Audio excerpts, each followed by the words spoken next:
នៅខែមេសាឆ្នាំ1906មានអ្នកមួយក្បាលនៅលើភ្នំដូឡូមីតដែលអ្នកវិទ្យាសាស្ត្រពីររូបបានឃើញវាកំពុងតែហោះហើរនៅលើអាកាសដែលសត្វនោះកំពុងតែហោះហើរហើយក៏ហឹមយ៉ាងខ្លាំងធ្វើឲ្យអាគើភ្នំនិងញ័រដីនៅតំបន់នោះជាខ្លាំងហើយស្លាបរបស់សត្វនេះដូចជាពពកអញ្ចឹងដែលអាចបាំងពន្លឺព្រះអាទិត្យបានសត្វនាគនេះមើលទៅគួរឲ្យខ្លាចក៏ពិតមែនក៏ប៉ុន្តែវាស្លូតនិងសុភាពខ្លាំងណាស់ហើយនាគនេះអាចប្រែកាឡាទៅជានាគក៏បានជាមនុស្សក៏បានហើយនាគនោះក៏បានប្រែកាឡាទៅជាបុរសម្នាក់ដែលសង្ហានិងនិយាយជាមួយនឹងអ្នកវិទ្យាសាស្ត្រពីរនាក់នោះហើយសត្វនាគនេះក៏អញ្ជើញបុរសទាំងពីរនាក់នោះទៅកាន់រូងភ្នំដែលជាកន្លែងនាគរស់នៅជំរាបសួរនិងសួស្តីអ្នកទាំងអស់គ្នាសូមស្វាគមន៍មកកាន់វីដេអូថ្មីរបស់ខ្ញុំបាទហើយនេះគឺជា SCP-3844 ដែលត្រូវបានគេស្គាល់ថាជាសត្វនាគគឺជាសត្វល្មូនដែលមានស្លាបហើយវាមានប្រវែងប្រហែល10ម៉ែត្រជាងពីកន្ទុយ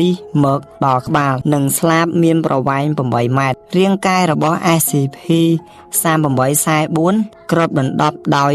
ជញ្ជីងពណ៌ខៀវស្លេតហើយកន្លែងដើមទ្រូងនិងពីក្រោមខ្លួនរបស់វាមានពណ៌សហើយ SCP-3844 មានសមត្ថភាពបញ្ចេញចំហាយចេញពីមាត់របស់វាដែលចំហាយនោះគឺមានសីតុណ្ហភាពខ្ពស់ខ្លាំងណាស់រហូតទៅដល់